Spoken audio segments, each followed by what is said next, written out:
श्रीगणेशाय नमः। अथ श्री आदित्य स्तोत्रम्। नवग्रहाणां सर्वेषां सूर्यादीनां पृथक् पृथक् पीडा च दुःसहा राजन् जायते सततं नृणां पीडानाशाय राजेन्द्र नामानि शृणु भास्वतः। सूर्यादीनां च सर्वेषां पीडा नश्यति शृण्वतः। ॐ आदित्य सविता सूर्यः पूषार्कः शीघ्रगो रविः भगस्त्वष्टार्यमा हंसो हेलिस्तेजो निधिर्हरिः दिननाथो दिनकरः सप्तसप्तिः प्रभाकरः विभावसुरवेदकर्ता वेदांगो वेदवाहनः हरिदस्वः कालवक्त्रः कर्मसाक्षी जगत्पतिः पद्मिनी बोधको भानुर्भास्करः करुणाकरः द्वादशात्मा विश्वकर्मा लोहितांगस्तमोनुदः जगन्नाथो रविन्दाक्षः कालात्मा कश्यपात्मजः भूताश्रयो ग्रहपतिः सर्वलोकनमस्कृतः जपाकुसुमसङ्काशो भास्वानदितिनन्दनः ध्वान्तेभसिंहः सर्वात्मा लोकनेत्रो विकर्तनः मार्तण्डो मिहिरः शूरस्तपनो लोकतापनः जगत्कर्ता जगत्साक्षी शनैश्चरपिता जयः सहस्ररश्मिस्तरणिर्भगवान् भक्तवत्सलः विवस्वानादिदेवश्च देवदेवो दिवाकरः धन्वन्तरिर्व्याधिहर्ता दद्रुकुष्ठविनाशनः चराचरात्मा मैत्रेयो मितो विष्णुर्विकर्तनः दुःशोकापहर्ता च कमलाकर आत्मभुः नारायणो महादेवो रुद्रः पुरुष ईश्वरः जीवात्मा परमात्मा च सूक्ष्मात्मा सर्वतोमुखः इन्द्रो नलो यमश्चैव नैररितो वरुणो नीलः श्रीद ईशान इन्दुश्च भौमः सौम्यो गुरुः कविः शौरिर्विधुन्तुदः केतुः कालः कालात्मको विभुः सर्वदेवमयो देवः कृष्णः कामप्रदायकः य एतैर्नामभिर्मर्त्यो भक्त्या स्तौति दिवाकरम् सर्वपापविनिर्मुक्तः सर्वरोगविवर्जितः पुत्रवान् धनवान् श्रीमान् जायते स न संशयः रविवारे पठेद्यस्तु नामान्येतानि भास्वतः पीडाशान्तिर्भवेत्तस्य ग्रहाणां च विशेषतः सद्यः सुखमवाप्नोति चायुर्दीर्घं च नीरुजम्। अथ श्री सूर्य कवचम्। श्री सूर्य उवाच सांब सांब महाबाहो शृणु मे कवचं शुभं त्रैलोक्यमङ्गलं नाम कवचं परमाद्भुतं यज्ञात्वा मन्त्रवित् सम्यक् फलं प्राप्नोति निश्चितं यद्धृत्वा च महादेवो गणानामधिपो भवत् पठनाद्धारणाद् विष्णुः सर्वेषां पालकः सदा एवमिन्द्रादयः सर्वे सर्वैश्चर्यमवाप्नुयुः कवचस्य ऋषिर्ब्रह्मा छन्दोनुष्टुबुदाहृतः श्रीसूर्यो देवता चात्र सर्वदेव नमस्कृतः यस आरोग्यमोक्षेषु विनियोगः प्रकीर्तितः। प्रणवो मे शिरः पातु घृणिर्मे पातु भालकम्। सूर्यो व्यान्नयनद्वन्द्वम् आदित्यः करणयुग्मकम्। अष्टाक्षरो महामन्त्रः सर्वाभीष्टफलप्रदः। ह्रीं बीजं मे मुखं पातु हृदयं भुवनेश्वरी। चन्द्रबिम्बं विंशदाद्यं पातु मे गुह्यदेशकम्। अक्षरोऽसौ महामन्त्रः सर्वतन्त्रेषु गोपितः। शिवो वह्निसमायुक्तो वामाक्षि बिन्दुभूषितः। एकाक्षरो महामन्त्रः श्रीसूर्यस्य प्रकीर्तितः। गुह्याद्गुह्यतरो मन्त्रो वाञ्छाचिन्तामणिः स्मृतः। शीर्षादिपादपर्यन्तं सदा पातु मनुत्तमः। इति ते कथितं दिव्यं त्रिषु लोकेषु दुर्लभम्। श्रीप्रदं कान्तिदं नित्यं धनारोग्यविवर्धनम्। कुष्ठादिरोगशमनं महाव्याधिविनाशनम्। त्रिसन्ध्यं यः पठेन्नित्यम् अरोगी बलवान् भवेत्। बहुना किमिहोक्तेन यद्यन्मनसि वर्तते तत्सर्वं भवेत् तस्य कवचस्य च धारणात्। भूतप्रेतपिशाचाश्च यक्षगन्धर्वराक्षसाः ब्रह्मराक्षसवेताला न द्रष्टुमपि तं क्षमाः। दूरादेव पलायन्ते तस्य संकीर्तनादपि। भूर्जपत्रे समालिख्य रोचना गुरुकुङ्कुमैः। रविवारे च संक्रान्त्यां सप्तम्यां च विशेषतः धारयेत् साधकश्रेष्ठः श्रीसूर्यस्य प्रियो भवेत्। त्रिलोहमध्यगं कृत्वा धारयेत् दक्षिणे करे शिखायामथवा कण्ठे सोऽपि सूर्यो न संशयः। इति ते कथितं साम्ब त्रैलोक्यमङ्गलाभिधां। कवचं दुर्लभं लोके तव स्नेहात् प्रकाशितम्। अज्ञात्वा कवचं दिव्यं यो जपेत् सूर्यमुत्तमम् सिद्धिर्न जायते तस्य कल्पकोटिशतैरपि।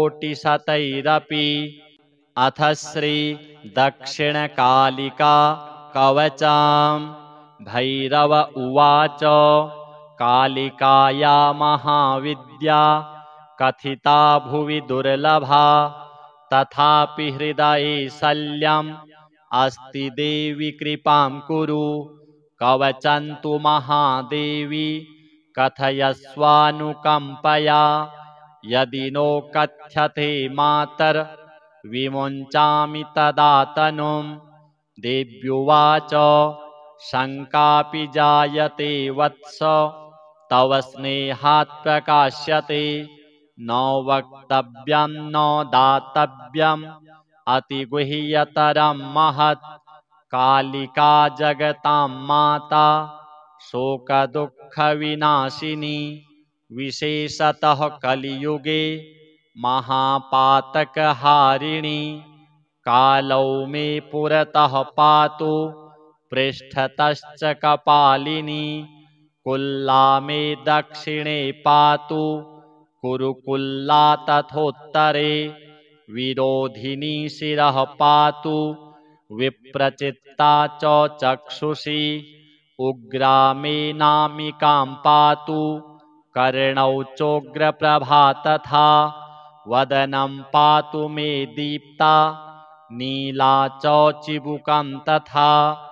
घनाग्रीवां सदा पातु वलाका बाहुयुग्मकम्।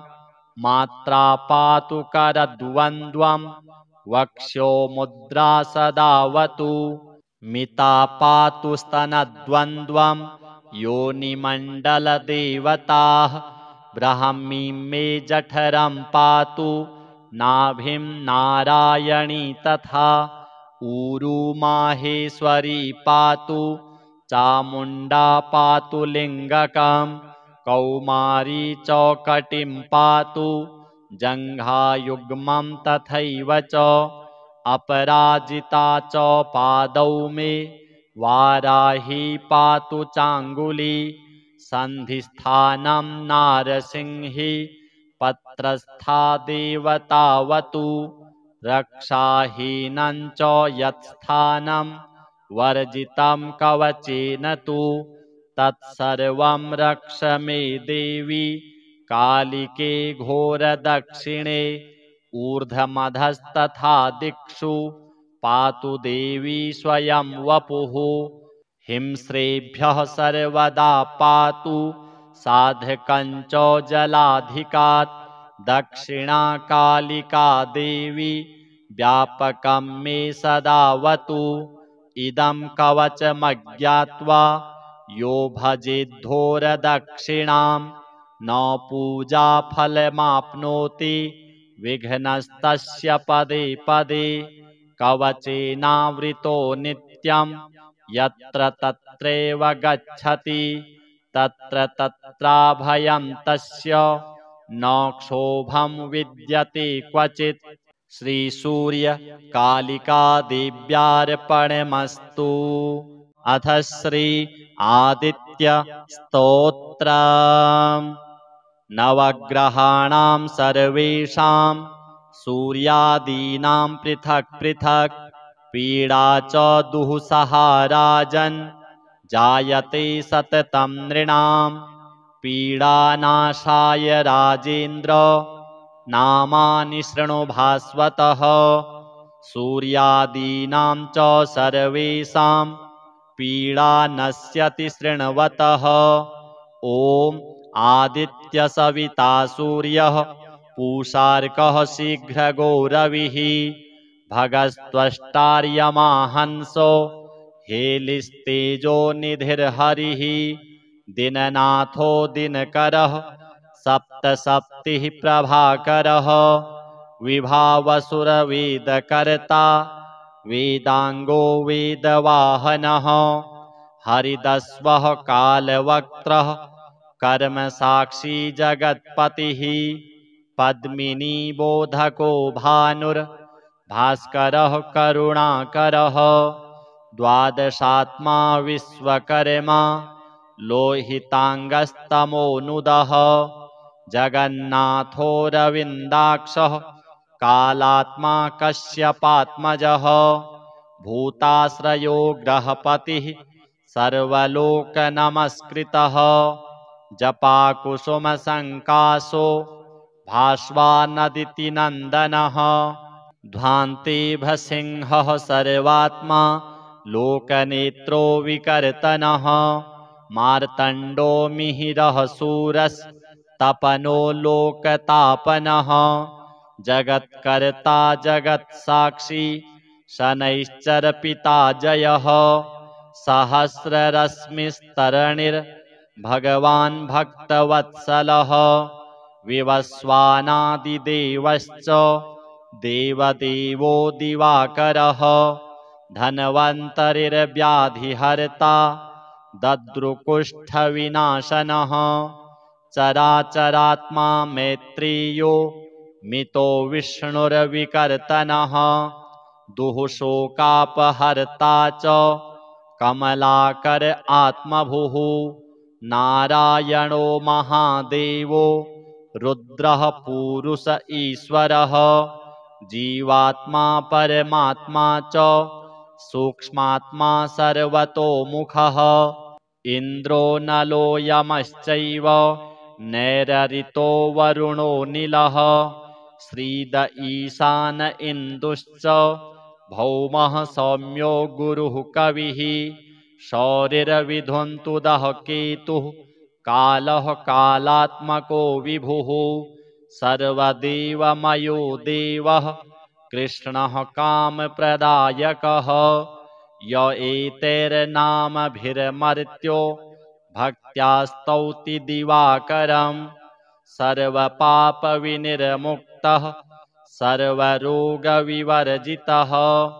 पुत्रवान् धनवान् श्रीमान् जायते स न संशयः रविवारे पठेद्यस्तु नामान्येतानि भास्वतः पीडाशान्तिर्भवेत् तस्य ग्रहाणां च विशेषतः सद्यः सुखमवाप्नोति चायुर्दीर्घं च नीरुजम् अथ श्री सूर्य कवचम् श्रीसूर्य उवाच साम्ब साम्ब महाबाहो शृणु मे कवचं शुभं त्रैलोक्यमङ्गलं नाम कवचं परमाद्भुतं यज्ञात्वा मन्त्रवित् सम्यक् फलं प्राप्नोति निश्चितं यद्धृत्वा च महादेवो गणानामधिपो भवत्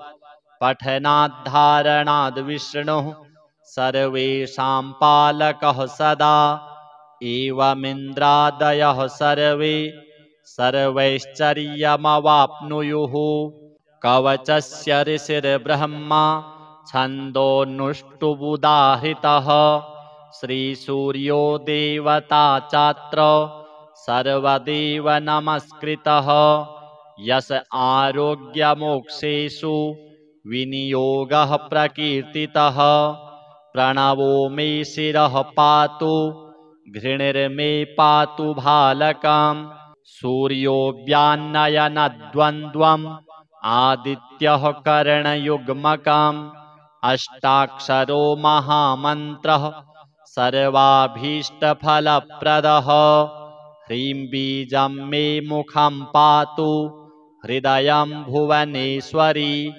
चन्द्रबिम्बं विंशदाद्यं पातु मे गुह्यदेशकम् अक्षरोऽसौ महामन्त्रः सर्वतन्त्रेषु गोपितः शिवो वह्निसमायुक्तो वामाक्षी बिन्दुभूषितः एकाक्षरो महामन्त्रः श्रीसूर्यस्य प्रकीर्तितः गुह्याद्गुह्यतरो मन्त्रो वाञ्छाचिन्तामणिः स्मृतः शीर्षादिपादपर्यन्तं सदा पातु मनुत्तमः इति ते कथितं दिव्यं त्रिषु लोकेषु दुर्लभम् श्रीप्रदं कान्तिदं नित्यं धनारोग्यविवर्धनम् कुष्ठादिरोगशमनं महाव्याधिविनाशनम्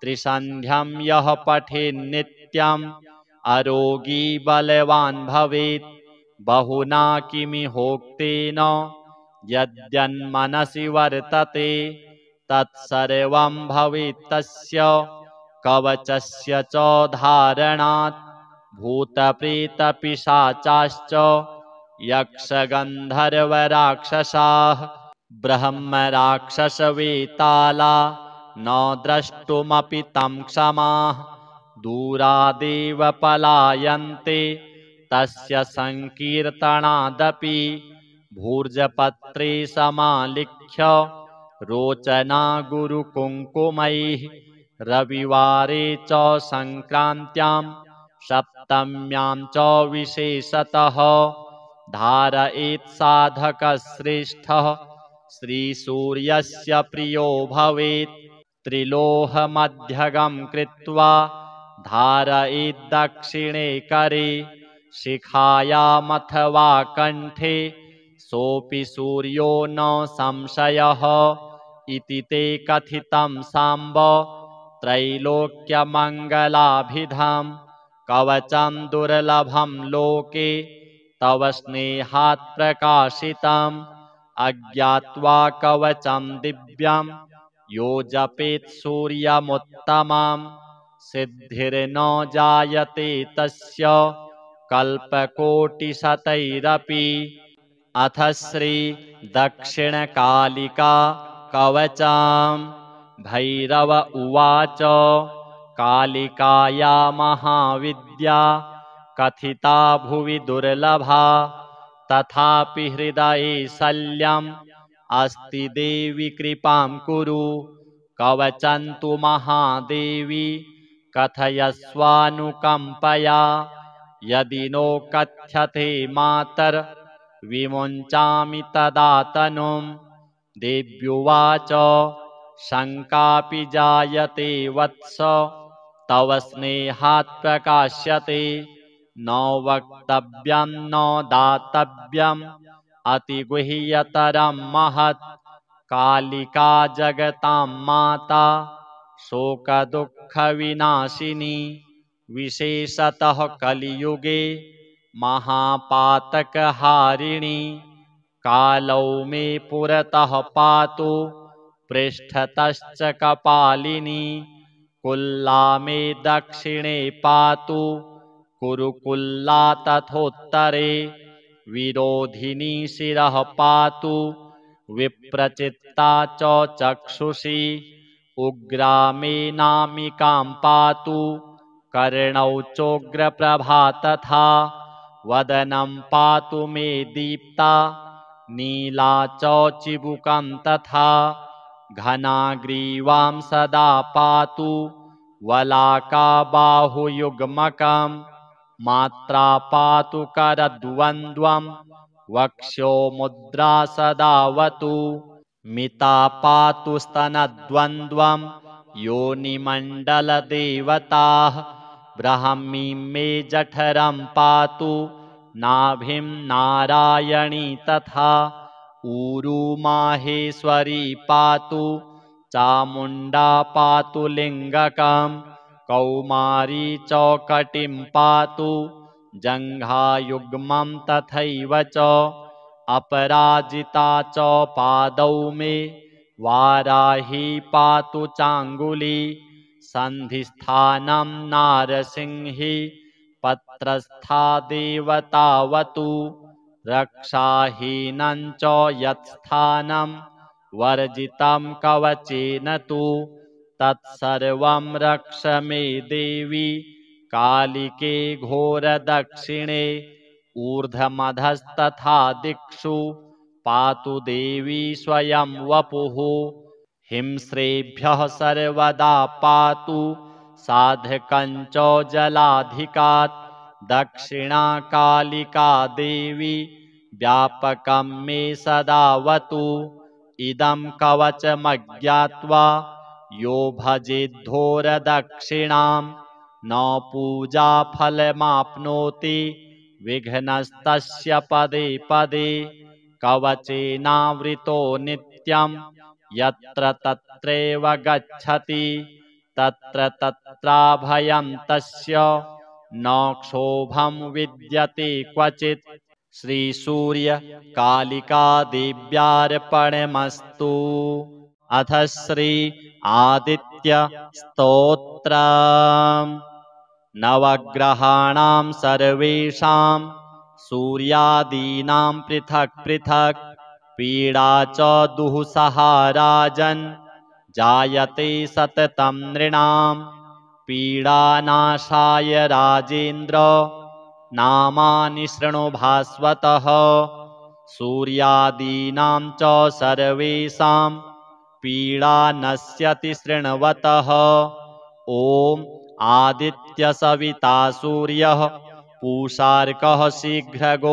रविः भगस्त्वष्टार्यमाहंसो हेलिस्तेजो निधिर्हरिः दिननाथो दिनकरः सप्तसप्तिः प्रभाकरः विभावसुरवेदकर्ता वेदाङ्गो वेदवाहनः हरिदस्वः कालवक्त्रः कर्मसाक्षी जगत्पतिः पद्मिनी बोधको भानुर्भास्करः करुणाकरः द्वादशात्मा विश्वकर्मा लोहिताङ्गस्तमोनुदः जगन्नाथो रविन्दाक्षः कालात्मा कश्यपात्मजः भूताश्रयो ग्रहपतिः सर्वलोकनमस्कृतः जपाकुसुमसङ्कासो भास्वानदिति नन्दनः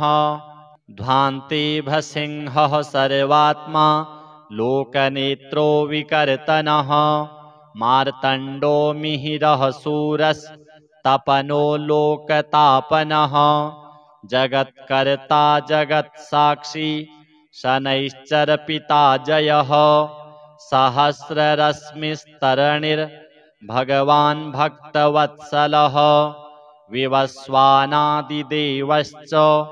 देवदेवो दिवाकरः धन्वन्तरिर्व्याधिहर्ता दद्रुकुष्ठविनाशनः चराचरात्मा मैत्रेयो मितो विष्णुर्विकर्तनः दुःशोकापहर्ता च कमलाकर आत्मभुः नारायणो महादेवो रुद्रः पुरुष ईश्वरः जीवात्मा परमात्मा च सूक्ष्मात्मा सर्वतोमुखः इन्द्रो नलो यमश्चैव नैररितो वरुणो नीलः श्रीद ईशान इन्दुश्च भौमः सौम्यो गुरुः कविः शौरिर्विधुन्तुदः केतुः कालः कालात्मको विभुः सर्वदेवमयो देवः कृष्णः कामप्रदायकः य एतैर्नामभिर्मर्त्यो भक्त्या स्तौति दिवाकरम् सर्वपापविनिर्मुक्तः सर्वरोगविवर्जितः पुत्रवान् धनवान् श्रीमान् जायते स न संशयः रविवारे पठेद्यस्तु नामान्येतानि भास्वतः पीडाशान्तिर्भवेत्तस्य ग्रहाणां च विशेषतः सद्यः सुखमवाप्नोति चायुर्दीर्घं च नीरुजाम् अथ श्रीसूर्यकवचम् श्रीसूर्य उवाच साम्ब साम्ब महाबाहो शृणु मे कवचं शुभं त्रैलोक्यमङ्गलं नाम कवचं परमाद्भुतं यज्ञात्वा मन्त्रवित् सम्यक् फलं प्राप्नोति निश्चितं यद्धृत्वा च महादेवो गणानामधिपो भवत् पठनाद्धारणाद् विष्णुः सर्वेषां पालकः सदा एवमिन्द्रादयः सर्वे सर्वैश्चर्यमवाप्नुयुः कवचस्य ऋषिर्ब्रह्मा छन्दोनुष्टुबुदाहृतः श्रीसूर्यो देवता चात्र सर्वदेव नमस्कृतः यस आरोग्यमोक्षेषु विनियोगः प्रकीर्तितः प्रणवो मे शिरः पातु घृणिर्मे पातु भालकम् सूर्यो व्यान्नयनद्वन्द्वम् आदित्यः करणयुग्मकम् अष्टाक्षरो महामन्त्रः सर्वाभीष्टफलप्रदः ह्रीं बीजं मे मुखं पातु हृदयं भुवनेश्वरी चन्द्रबिम्बं विंशदाद्यं पातु मे गुह्यदेशकम् अक्षरोऽसौ महामन्त्रः सर्वतन्त्रेषु गोपितः शिवो वह्निसमायुक्तो वामाक्षी बिन्दुभूषितः एकाक्षरो महामन्त्रः श्रीसूर्यस्य प्रकीर्तितः गुह्याद्गुह्यतरो मन्त्रो वाञ्छाचिन्तामणिः स्मृतः शीर्षादिपादपर्यन्तं सदा पातु मनुत्तमः इति ते कथितं दिव्यं त्रिषु लोकेषु दुर्लभम् श्रीप्रदं कान्तिदं नित्यं धनारोग्यविवर्धनं कुष्ठादिरोगशमनं महाव्याधिविनाशनं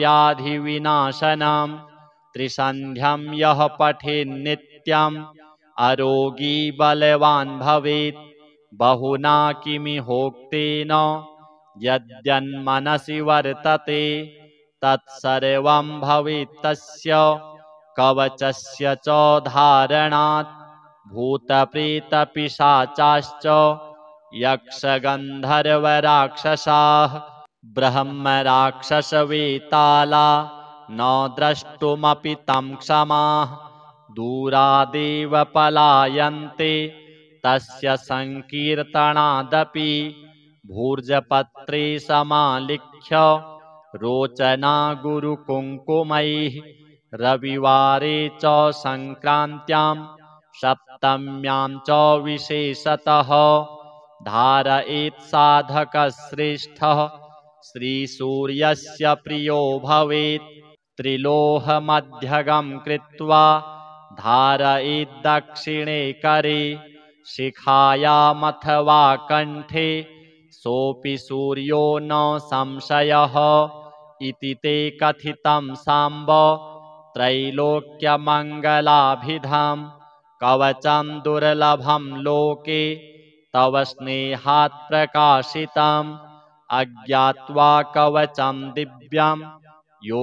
जपेत् सूर्यमुत्तमं सिद्धिर्न जायते तस्य कल्पकोटिशतैरपि अथ श्री दक्षिणकालिका कवचम् भैरव उवाच कालिकाया महाविद्या कथिता भुवि दुर्लभा तथापि हृदये शल्यम् अस्ति देवि कृपां कुरु कवचन्तु महादेवी कथयस्वानुकम्पया यदि नो कथ्यते मातर विमुञ्चामि तदा तनुं देव्युवाच शङ्कापि जायते वत्स तव स्नेहात् प्रकाश्यते न वक्तव्यं न दातव्यम् अतिगुह्यतरं महत् कालिका जगतां माता शोकदुःखविनाशिनी विशेषतः कलियुगे महापातकहारिणी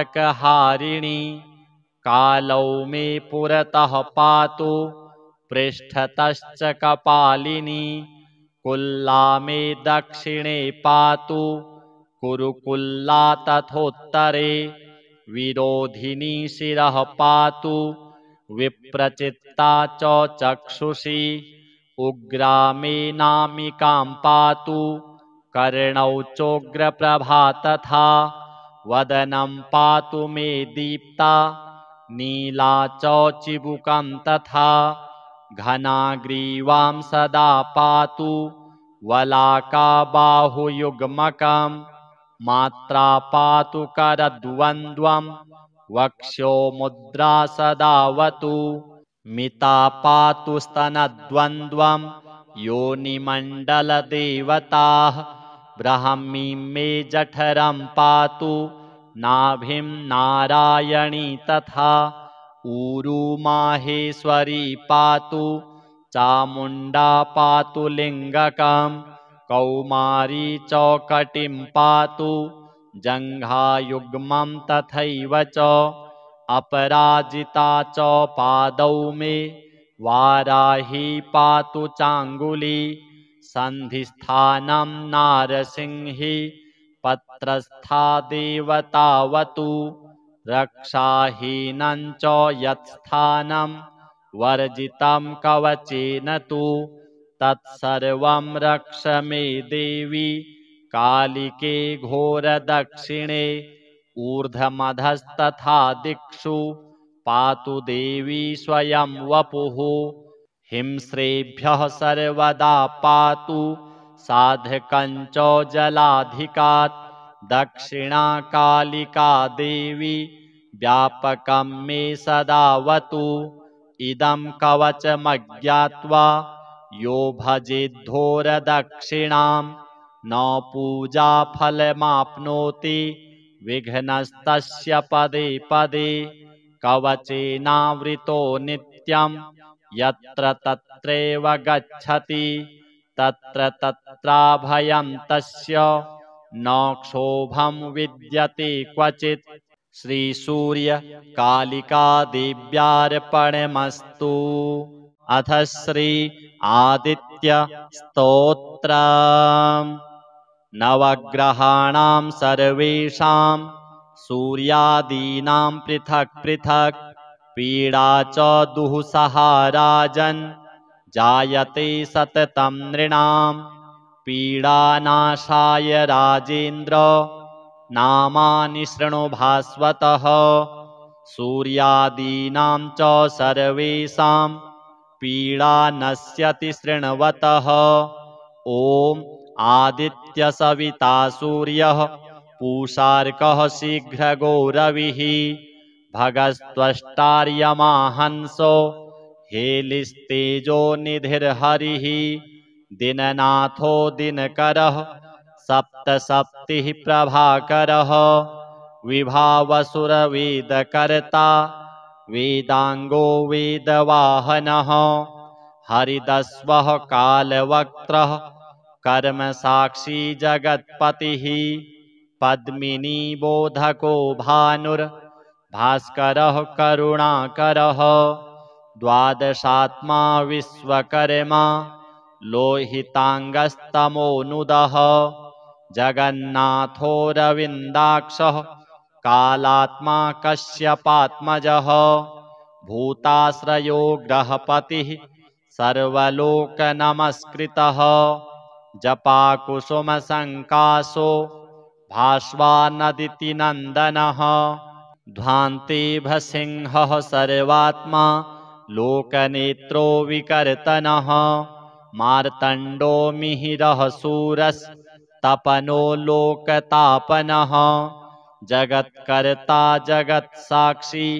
शनैश्चरपिता जयः सहस्ररश्मिस्तरणिर्भगवान् भक्तवत्सलः विवस्वानादिदेवश्च देवदेवो दिवाकरः धन्वन्तरिर्व्याधिहर्ता दद्रुकुष्ठविनाशनः चराचरात्मा मैत्रेयो मितो विष्णुर्विकर्तनः दुःशोकापहर्ता च कमलाकर आत्मभुः नारायणो महादेवो रुद्रः पुरुष ईश्वरः जीवात्मा परमात्मा च सूक्ष्मात्मा सर्वतोमुखः इन्द्रो नलो यमश्चैव नैररितो वरुणो नीलः श्रीद ईशान इन्दुश्च भौमः सौम्यो गुरुः कविः शौरिर्विधुन्तुदः केतुः कालः कालात्मको विभुः सर्वदेवमयो देवः कृष्णः कामप्रदायकः य एतैर्नामभिर्मर्त्यो भक्त्या स्तौति दिवाकरम् सर्वपापविनिर्मुक्तः सर्वरोगविवर्जितः पुत्रवान् धनवान् श्रीमान् जायते स न संशयः रविवारे पठेद्यस्तु नामान्येतानि भास्वतः पीडाशान्तिर्भवेत्तस्य ग्रहाणां च विशेषतः सद्यः सुखमवाप्नोति चायुर्दीर्घं च नीरुजम् अथ श्री सूर्यकवचम् श्रीसूर्य उवाच साम्ब साम्ब महाबाहो शृणु मे कवचं शुभं त्रैलोक्यमङ्गलं नाम कवचं परमाद्भुतं यज्ञात्वा मन्त्रवित् सम्यक् फलं प्राप्नोति निश्चितं यद्धृत्वा च महादेवो गणानामधिपो भवत् पठनाद्धारणाद् विष्णुः सर्वेषां पालकः सदा एवमिन्द्रादयः सर्वे सर्वैश्चर्यमवाप्नुयुः कवचस्य ऋषिर्ब्रह्मा छन्दोनुष्टुबुदाहृतः श्रीसूर्यो देवता चात्र सर्वदेव नमस्कृतः यस आरोग्यमोक्षेषु विनियोगः प्रकीर्तितः। प्रणवो मे शिरः पातु घृणिर्मे पातु भालकम्। सूर्यो व्यान्नयनद्वन्द्वम् आदित्यः करणयुग्मकम्। अष्टाक्षरो महामन्त्रः सर्वाभीष्टफलप्रदः। ह्रीं बीजं मे मुखं पातु हृदयं भुवनेश्वरी। चन्द्रबिम्बं विंशदाद्यं पातु मे गुह्यदेशकम्। अक्षरोऽसौ महामन्त्रः सर्वतन्त्रेषु गोपितः। शिवो वह्निसमायुक्तो वामाक्षि बिन्दुभूषितः। एकाक्षरो महामन्त्रः श्रीसूर्यस्य प्रकीर्तितः। गुह्याद्गुह्यतरो मन्त्रो वाञ्छाचिन्तामणिः स्मृतः। शीर्षादिपादपर्यन्तं सदा पातु मनुत्तमः। इति ते कथितं दिव्यं त्रिषु लोकेषु दुर्लभम्। श्रीप्रदं कान्तिदं नित्यं धनारोग्यविवर्धनम्। कुष्ठादिरोगशमनं महाव्याधिविनाशनम्। त्रिसन्ध्यं यः पठेन्नित्यम् अरोगी बलवान् भवेत्। बहुना किमिहोक्तेन यद्यन्मनसि वर्तते तत्सर्वं भवेत् तस्य कवचस्य च धारणात्।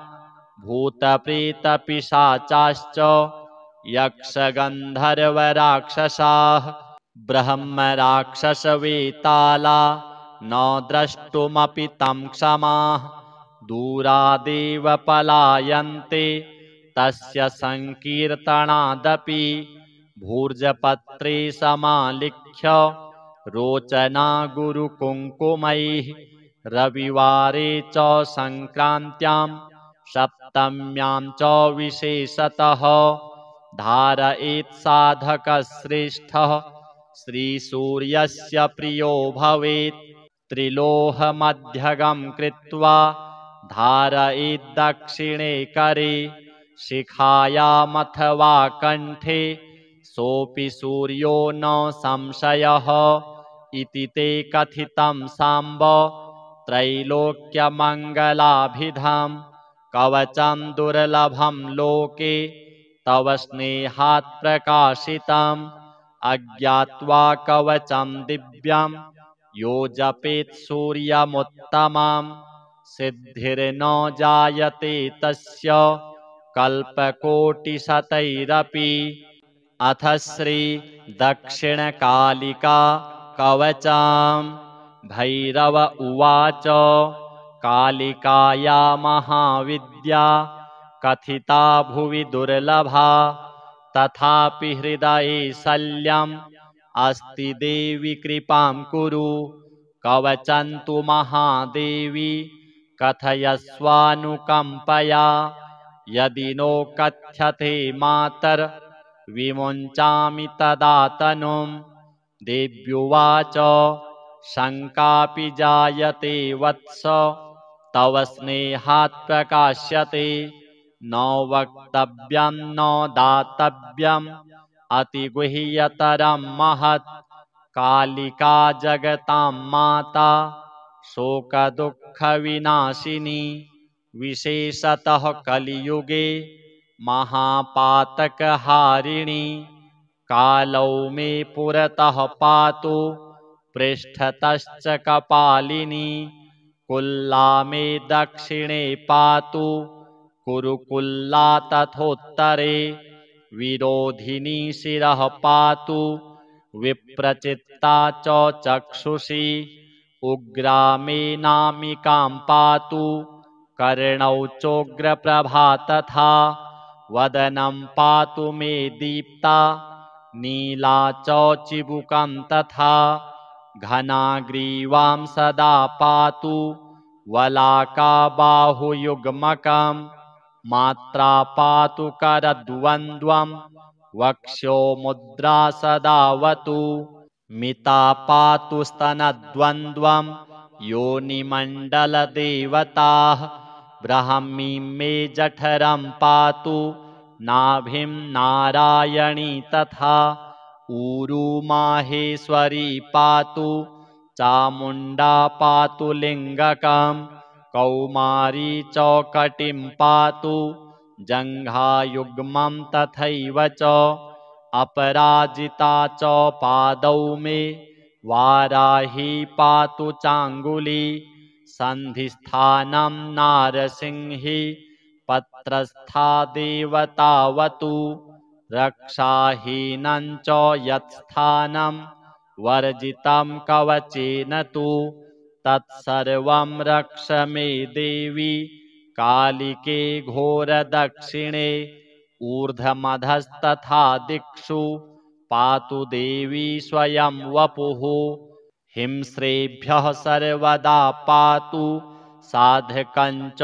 जलाधिकात् दक्षिणा कालिका देवी व्यापकं मे सदावतु इदं कवचमज्ञात्वा यो भजेद्धोरदक्षिणां न पूजाफलमाप्नोति विघ्नस्तस्य पदे पदे कवचेनावृतो नित्यं यत्र तत्रैव गच्छति तत्र तत्राभयं तस्य न क्षोभं विद्यते क्वचित् श्रीसूर्य कालिका देव्यार्पणमस्तु। अथ श्री आदित्य स्तोत्रम्। नवग्रहाणां सर्वेषां सूर्यादीनां पृथक् पृथक् पीडा च दुःसहा राजन् जायते सततं नृणां पीडानाशाय राजेन्द्र नामानि शृणु भास्वतः सूर्यादीनां च सर्वेषां पीडा नश्यति शृण्वतः। ॐ आदित्य सविता सूर्यः पूषार्कः शीघ्रगो रविः भगस्त्वष्टार्यमा हंसो हेलिस्तेजो निधिर्हरिः दिननाथो दिनकरः सप्तसप्तिः प्रभाकरः विभावसुरवेदकर्ता वेदांगो वेदवाहनः हरिदस्वः कालवक्त्रः कर्मसाक्षी जगत्पतिः पद्मिनी बोधको भानुर्भास्करः करुणाकरः द्वादशात्मा विश्वकर्मा लोहितांगस्तमोनुदः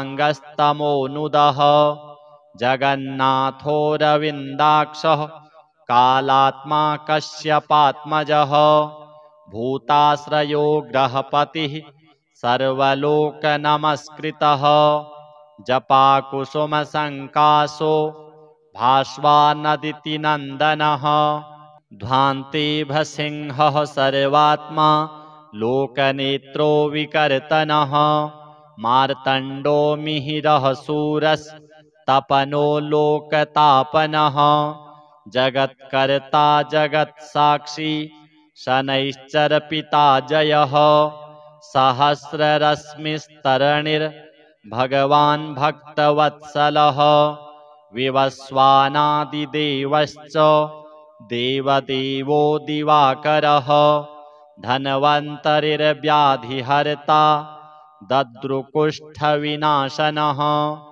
चराचरात्मा मैत्रेयो मितो विष्णुर्विकर्तनः दुःशोकापहर्ता च कमलाकर आत्मभुः नारायणो महादेवो रुद्रः पुरुष ईश्वरः जीवात्मा परमात्मा च सूक्ष्मात्मा सर्वतोमुखः इन्द्रो नलो यमश्चैव नैररितो वरुणो नीलः श्रीद ईशान इन्दुश्च भौमः सौम्यो गुरुः कविः शौरिर्विधुन्तुदः केतुः कालः कालात्मको विभुः सर्वदेवमयो देवः कृष्णः कामप्रदायकः य एतैर्नामभिर्मर्त्यो भक्त्या स्तौति दिवाकरम्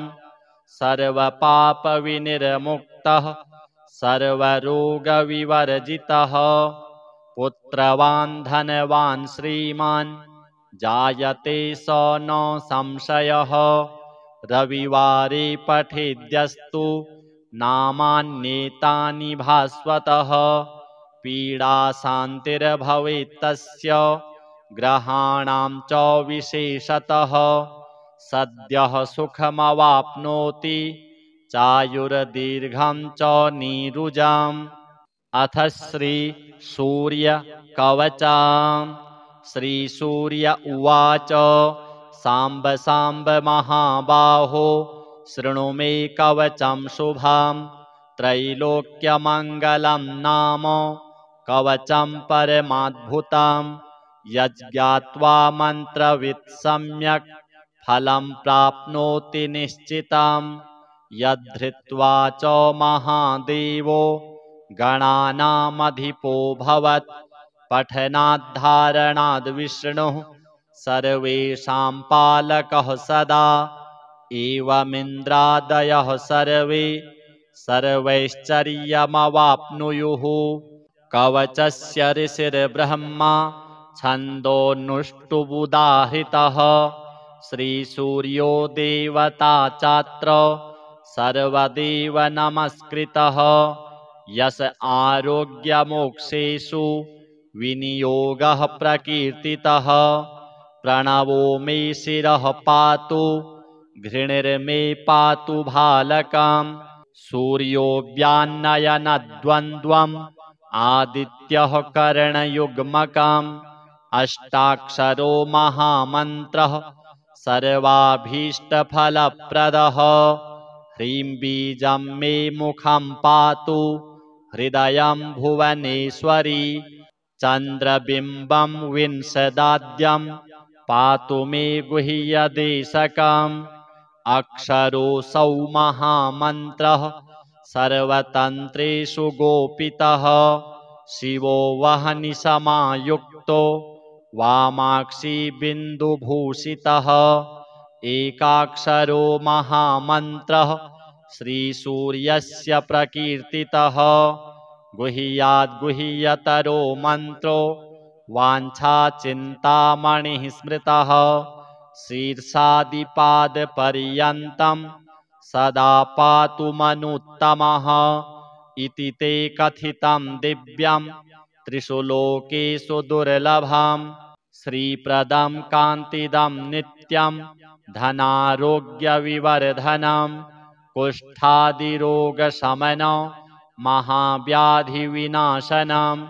त्रिसन्ध्यं यः पठेन्नित्यम् अरोगी बलवान् भवेत् बहुना किमिहोक्तेन यद्यन्मनसि वर्तते तत्सर्वं भवेत् तस्य कवचस्य च धारणात् भूतप्रेतपिशाचाश्च यक्षगन्धर्वराक्षसाः ब्रह्मराक्षसवेताला न द्रष्टुमपि तं क्षमाः दूरादेव पलायन्ते तस्य संकीर्तनादपि भूर्जपत्रे समालिख्य रोचना गुरुकुङ्कुमैः रविवारे च संक्रान्त्यां सप्तम्यां च विशेषतः धारयेत् साधकश्रेष्ठः श्रीसूर्यस्य प्रियो भवेत् त्रिलोहमध्यगं कृत्वा धारयेत् दक्षिणे करे शिखायामथवा कण्ठे सोऽपि सूर्यो न संशयः इति ते कथितं साम्ब त्रैलोक्यमङ्गलाभिधं कवचं दुर्लभं लोके तव स्नेहात् प्रकाशितम् अज्ञात्वा कवचं दिव्यं यो जपेत् सूर्यमुत्तमं सिद्धिर्न जायते तस्य कल्पकोटिशतैरपि अथ श्री दक्षिणकालिका कवचम् भैरव उवाच कालिकाया महाविद्या कथिता भुवि दुर्लभा तथापि हृदये शल्यम् अस्ति देवि कृपां कुरु कवचन्तु महादेवी कथयस्वानुकम्पया यदि नो कथ्यते मातर्विमुञ्चामि तदा तनुं देव्युवाच शङ्कापि जायते वत्स तव स्नेहात् प्रकाश्यते न वक्तव्यं न दातव्यम् अतिगुह्यतरं महत् कालिका जगतां माता शोकदुःखविनाशिनी विशेषतः कलियुगे महापातकहारिणी कालौ मे पुरतः पातु पृष्ठतश्च कपालिनी कुल्ला मे दक्षिणे पातु कुरुकुल्ला तथोत्तरे विरोधिनी शिरः पातु विप्रचित्ता च चक्षुषी उग्रा मे नामिकां पातु कर्णौ चोग्रप्रभा तथा वदनं पातु मे दीप्ता नीला च चिबुकं तथा घनाग्रीवां सदा पातु वलाका बाहुयुग्मकं मात्रा पातु करद्वन्द्वं वक्षो मुद्रा सदावतु मिता पातु स्तनद्वन्द्वं योनिमण्डलदेवताः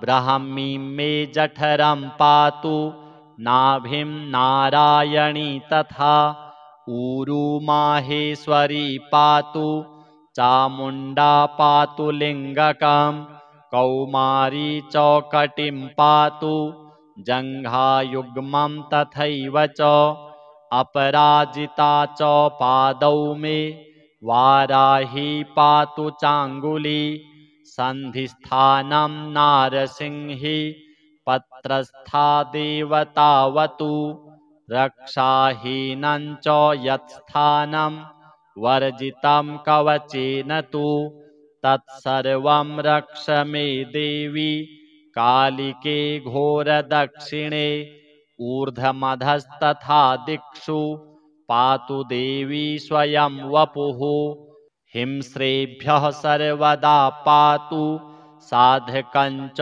जलाधिकात् दक्षिणा कालिका देवी व्यापकं मे सदावतु इदं कवचमज्ञात्वा यो भजेद्धोरदक्षिणां